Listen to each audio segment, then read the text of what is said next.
자, 첫 코너 뉴스픽으로 시작을 하겠습니다. 두 분 자리해 주셨어요. 더 공감 여성정치연구소의 송문희 박사님 안녕하세요. 네, 안녕하세요. 전혜연 사평론가 안녕하십니까? 네, 안녕하세요. 자, 오늘 뉴스가 많네요. 하나씩 좀 살펴보겠습니다. 첫 번째로 국민의힘이 정부가 북한 원전 건설을 추진했다 하는 의혹을 제기해서 지금 요 며칠 보도가 아주 많이 나오고 있습니다. 떠들썩한데 어제 문재인 대통령이 이에 대해서 단호하게 반박을 했고 산업부가 이제 관련 문건 공개도 했고요. 하지만 이제 국민의힘은 지금 국정조사를 계속 요구하고 있고 관련 보도 내용을 보면서 어떤 문제점이 있는지 좀 들여다보도록 할까요?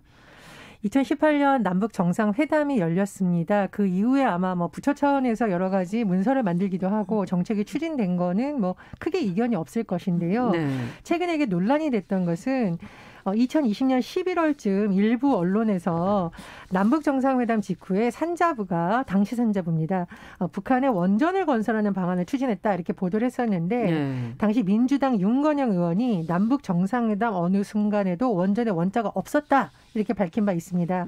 그런데 최근 들어서 다시 논란이 됐던 것은 월성 1호기 원전 관련해서 지금 산자부 공무원들이 일부 관계자들이 네. 수사를 받거나 좀 이제 논란이 되고 있는 부분이 있는데 왜냐하면 일부 파일을 삭제했다라는 부분에 있어서 왜 삭제했느냐. 그렇죠. 여러 가지 논란 이런 바가 있습니다. 그런데 그 삭제된 파일의 일부 내용이 이 북한에 원전 건설한다라는 내용이 포함되어 있다. 그래서 국민의힘의 경우에는 이 부분에 대해서 그렇다면 이것은 북한의 원전을 지어주려는 계획이 있었던 거 아니냐. 그리고 국회 국정조사를 해서 진실을 밝혀야 된다. 이렇게 주장을 한 상황이고요. 네. 하지만 민주당의 김태년 원내대표는 지금 청와대, 산업부, 통일부에서 다 국민들에게 설명했다.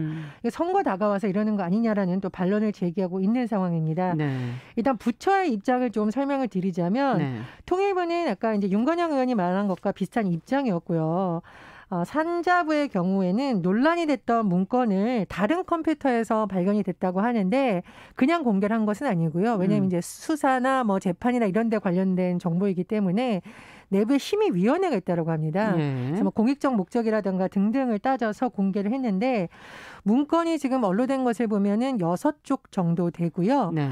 여러 가지 아이디어가 들어 있습니다. 그중에 보면은 북한의 원전 건설하는 방안이 들어가 있고요. 다만 그 문서의 원본을 대부분 언론에 공개된 내용을 보면 정부에서 공식적으로 입장이 아니다. 내부 검토 자료이다라고 되어 있습니다.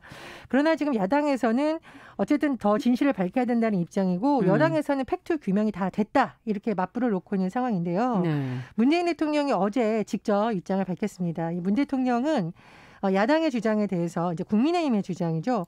구시대 유물 정치다 이렇게 비판을 했었고요. 가뜩이나 민생이 어려운 상황에서 대립을 부추기며 정치를 후퇴시켜서 안 된다 이렇게 비판을 했습니다. 네. 자, 이 선거를 지금 또 앞두고 있는 만큼 또 이 의혹을 제기한 쪽도 대응하는 쪽도 좀 신중하게 서로 입장을 밝혀야 되지 않을까 하는 생각이 드는데 어떻게 보십니까? 이 문제는 어떤 부분이 중요한 부분이라고 생각하십니까? 지금 국민의힘에서는 이런 부분을 의혹 제기를 하면서 이적행위다. 북한의 핵무기를 손에 쥔 북한에게 원전을 주려고 하는 거는 안보를 위협하는 이적행위다. 이렇게 네. 주장을 하고 있는데 이 문제의 핵심은 조금 비껴난 논점이다. 왜냐하면 이게 아이디어든 실행 방안이든 간에 이 문서를 봤을 때 지금 사실 대북 제재가 엄격하게 진행되고 있는 상황이거든요. 네. 북한의 노트북 하나도 지금 제대로 못 갑니다. 이런 상황에서 원전을 실제로 지어줄 수 있는 실현 가능성은 매우 낮다. 그리고 실제로 이 북한의 경수로나 원전을 지어주는 문제는 북한이 핵 확산 금지 조약이라든가 국제 원자력 기구에 다시 가입을 하고 북한과 미국 간의 어떤 협정이 맺어지고 또 원전 핵심 기술을 가진 미국의 승인이 있어야만 가능한 아주 엄격한 조건하에 가능한 것이기 때문에 이게 아이디어라 하더라도 사실은 매우 실현 가능성이 조기에는 매우 낮다.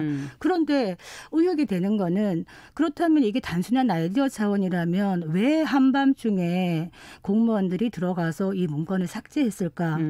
이게 굳이 바깥으로 나와도 문제가 되지 않은 아이디어 차원이라면 거기에 대한 의혹이 있는 것이고 또 하나 의혹은 이게 그냥 산업부에서 아이디어 차원이라고 하지만은 이 수조 원짜리 원전을 건설하는 방안인데 이게 과연 이 상부의 지시나 청와대의 어떤 지시가 없이 그냥 공무원이 개별적으로 한 일인가?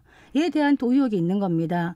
또 하나는 지금 그 신한울 3사 호기 같은 경우에는 원래 2015년에 건설이 확정되었다가 2022년, 23년에 준공이 되었어야 되는데 네, 중단됐죠. 지금 문재인 정부가 탈원전 정책으로 중단이 된 상태 아닙니까? 네. 그런데 이 문건에 의하면 신한울 3사 호기를 완공해가지고 북한에 전력을 보내겠다는 게 포함되어 있어요. 세 가지 안 중에.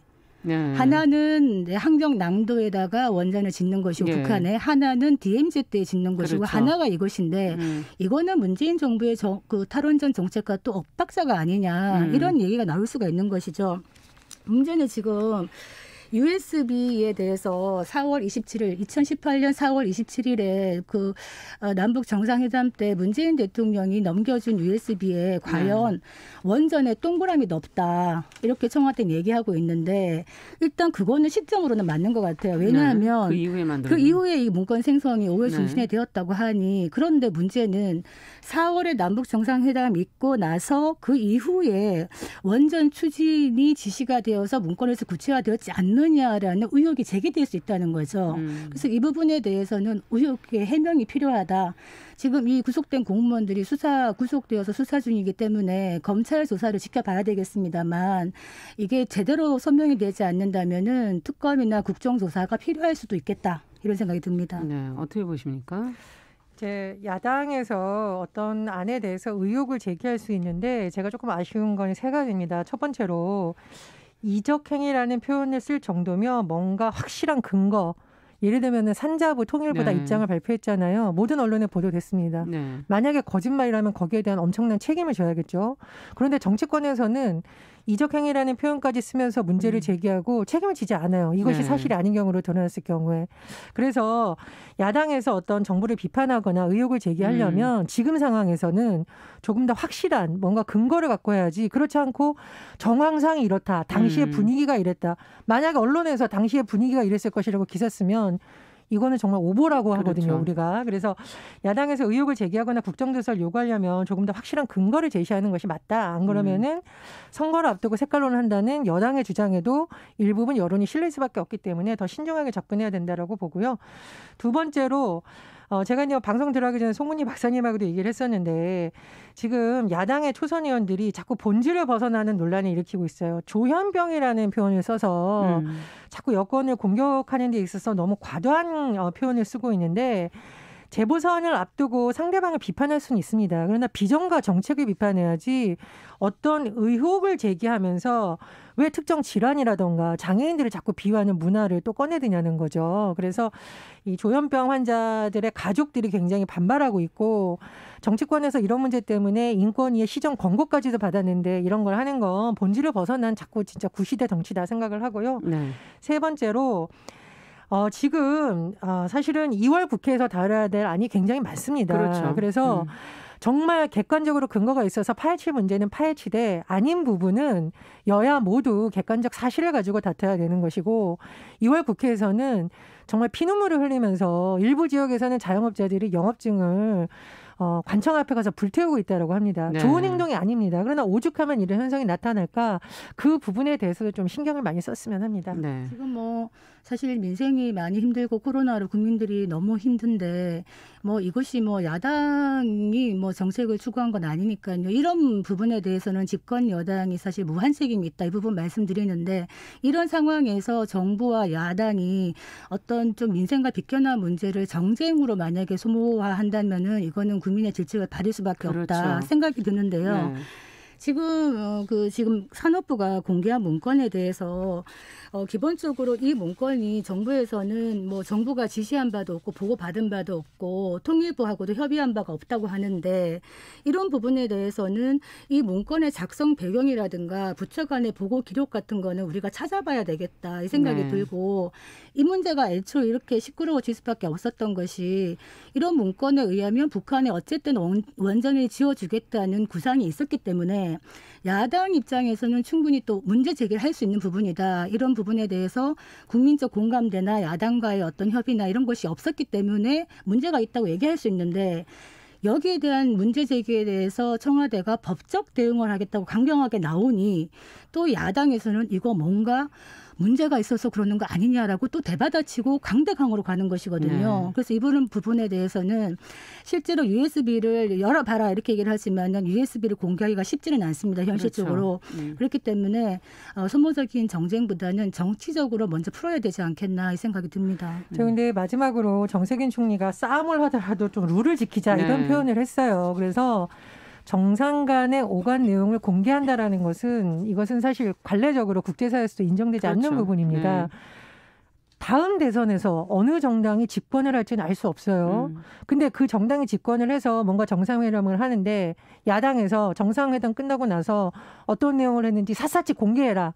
공개 안 하면 이건 문제 제기하겠다. 이러면 정상회담 할 수가 없습니다. 그래서 여야에서 어떤 안건을 가지고 다툼을 하더라도 정세균 총리가 말한 것처럼 좀 지혜롭게 룰은 지키면서 했으면 하는 바람입니다. 네. 대북 정책을 좀 투명하게 하면 좋겠어요. 그러니까 정부에 관련 없이 관계없이 어떤 정부든 대북 정책을 하면서 한반도 평화를 위한 어떤 노력의 과정에서 야당과 국민과의 어떤 합의를 하고 투명하게 정부 정책을 진행을 한다면은 이런 논란이 좀 줄어들지 않겠나 생각이 듭니다. 예.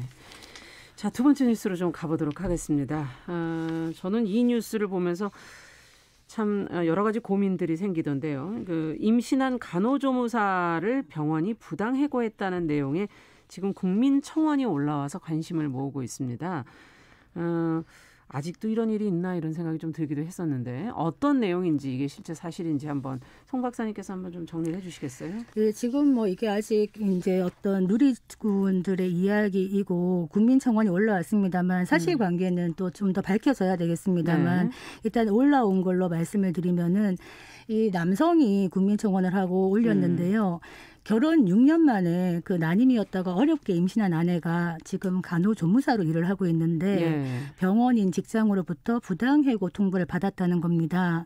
왜 부당하냐 했더니 이렇게 올렸습니다. 임신이 축복이 아닌 슬픔이 되는 세상이라니라고 올렸는데 한 3년 정도 열심히 일을 했고 별 문제가 없었는데 임신 소식을 알리고 나서 병원 측하고 아내가 출산 휴가를 협의하고 나서 이틀 뒤에 출산 휴가를 거부하면서 해고 통보를 했다는 겁니다. 네. 그리고 한 달 남짓 남은 근무 기간에도 뭐 업무 배제라든가 직장 괴롭힘, 출근하지 말라 이렇게 종용했다는 겁니다. 특히 남편이 억울하다고 생각하는 게 무엇이냐. 지금 임신 8개월 차인 이 아내를 추운 한파가 몰아치는 겨울날 건물 밖에 작은 탁자 위에 앉아서 그 코로나 환자들 체온을 검사하는 체온을 재라고 했다는 겁니다. 거기가 바로 앞에 도로고 의자도 휴식 공간도 없는 곳에 이 임산부를 뒀다는 겁니다. 그래서 노동부에 진정을 넣었더니만 병원에서 복직을 통보해서 다시 복직을 했다가 또 협의가 불발되니까 다시 또 해고 통보를 했다는 겁니다. 해고의 이유는 경영상의 이유로 인한 인원 감축이라고 되어 있는데 자세한 이유는 뭐 지시 미이행, 직무 능력 부족, 무단 이탈 이렇게 해고 통보 이유를 했다는 겁니다. 이 남편은 지금 이 일이 있고 나서 여러 관계 부처에 도움을 요청했지만은 소용이 없었다. 그러면서 임신부를 돕는 법과 제도가 만들어져야 된다라고 주장을 하고 있습니다. 네. 자, 저희가 지금 뭐 한쪽의 주장이긴 합니다만 이 노동부 조사가 이루어지고 나서 병원에서 복직을 통보했다 다시 또 해고 통보를 했다 하는 내용 부분도 과연 그러면 모자보건법 뭐 이런 거는 어떻게 되어 있는가 좀 점검이 필요하지 않을까 하는 생각도 들고요. 임신부를 돕는 그런 어떤 법과 제도적인 부분을 지금 얘기를 했는데 그건 그러면 어떻게 우리가 만들어야 될 것인가 하는 부분을 고민을 좀 해볼 필요가 있을 것 같아요. 두 분의 의견을 좀 들어보고 싶네요. 일단은 여성 인력이 많은 직종 중에 하나가 간호와 관련된 돌봄과 관련된 곳이거든요. 육체적으로도 힘들고 여러 가지 있기 때문에 이직률이 상당히 높은 것으로 알려져 있죠. 더군다나 지금 이분의 같은 경우는 간호조무사이기 때문에 아마 일부 병원은 간호사들을 중심으로 노조가 결성되어 있거나 단체 협약을 통해서 처우 개선할 수 있지만 이분 같은 경우는 그것이 참 쉽지 않았기 때문에 개인이 회사에 이렇게 불만을 제기하거나 어려운 점을 호소하는 형식으로 지금 진행이 되지 않았나 추측이 됩니다. 근데 제가 언론 보도를 보면 전 다른 걸 떠나서 출산휴가를 협의하던 과정에서 해고 통보를 받았다. 이게 가능한 일인가 저는 그 생각이 먼저 이게 지금 드네요. 이제 고용노동부 얘기를 보면 출산휴가 기간 해고하는 건 절대 불가능하다라기 때문에 아마 출산휴가를 쓰기 전에 혹시 해고한 것이 아닐까라는 추측도 제기되고 있거든요. 뭐 고용노동부나 관련 담당자들이 조사를 해보면 나오겠지만 만약 그런 거라면 어느 여성이 출산이 걱정이 돼가지고 간호인력을 근무를 할 수 있겠습니까? 이런 부분에 대한 좀 섬세한 정책이 있어야 된다라고 생각을 하고요. 우리가 예전에 스튜어디스들에게 생리휴가를 주는 것이 맞냐 안 맞냐를 놓고 재판까지 간 경우가 있었는데 재판부가 승무원들의 손을 들어줬죠. 왜냐?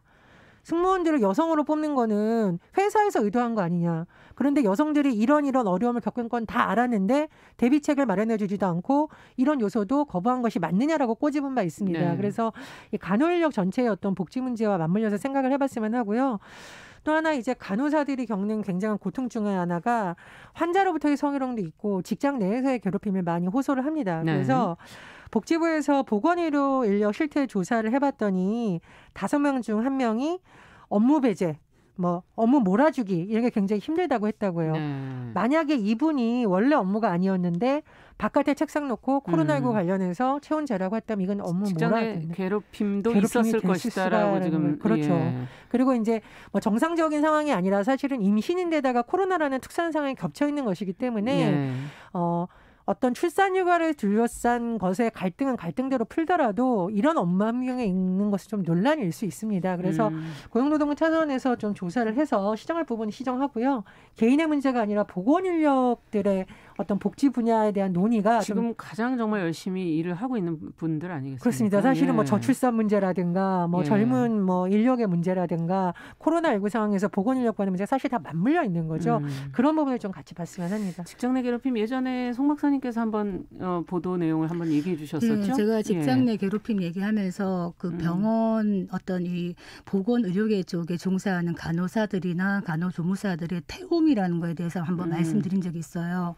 이 태움이라는 게 영혼이 재가 될 때까지 태운다. 그럼 왜 직장 동료들이나 여기서 이렇게 이런 게 있을까? 그 직장에 근무한 사람들이 특히 악인이라서 그런 건가? 아닙니다. 왜냐하면 이 어떤 병원이라는 그 직장의 특성상 환자의 생명과 건강과 직결되기 때문에 늘 극도의 어떤 긴장감을 유지해야 되고 스트레스가 심한 곳이고 또 업무 강도가 매우 셉니다. 이런 상황에서 뭐 3교대, 4교대 하면서 돌아가는데 여기에서 훈훈한 어떤 동료애를 발휘하기가 참 어려운 것이 한 사람이 만약에 임신을 해서 빠지게 되면은 또 인력이 들어가지 않는 이상에서는 기존에 있는 사람들이 그 부분까지 다 짐을 져야 되기 때문에 직장 동료에게까지 괜히 눈치가 보여지는 이런 상황이 되는 것이거든요. 그래서 우리가 뭐 출산휴가 거부, 육아휴직 거부 한번 다 검색해 보시면 정말 눈물 없이 볼 수 없는 댓글들이 엄청 많이 달리는 걸 보실 겁니다. 우리가 모성보호법에 2001년부터 지금 실행이 되고 있는데 뭐 출산 전후 휴가라든가 뭐 육아휴직 급여라든가 임산부에 대한 야간 휴일 연장 근로 제한 이런 것도 좀 있습니다만 현실적으로 이것을 우리가 다 찾기가 너무나 어려운 것이 현실이다. 지금 임산부를 갖다가 코로나19 그 일선에다가 세워놓는 이런 거는 법에는 걸리지 않겠죠. 그렇지만 교묘하게 이거는 임산부를 괴롭히는 것이 될 수가 있다는 것이죠. 그래서 보이지 않는 교묘하게 법을 피해 나가는 어떤 직장 내 이런 괴롭힘 이런 부분은 법을 떠나서 사실은 어떤 인식과 문화의 문제거든요. 그렇기 때문에 이런 문화 자체가 바뀌지 않는다면은 앞으로도 계속 이런 일이 생길 것이다 생각을 하고 지금 우리나라가 저출산에 대한 돈을 얼마나 쓰고 있느냐 살펴봤더니 10년간 지난 10년간 200조 원을 썼습니다.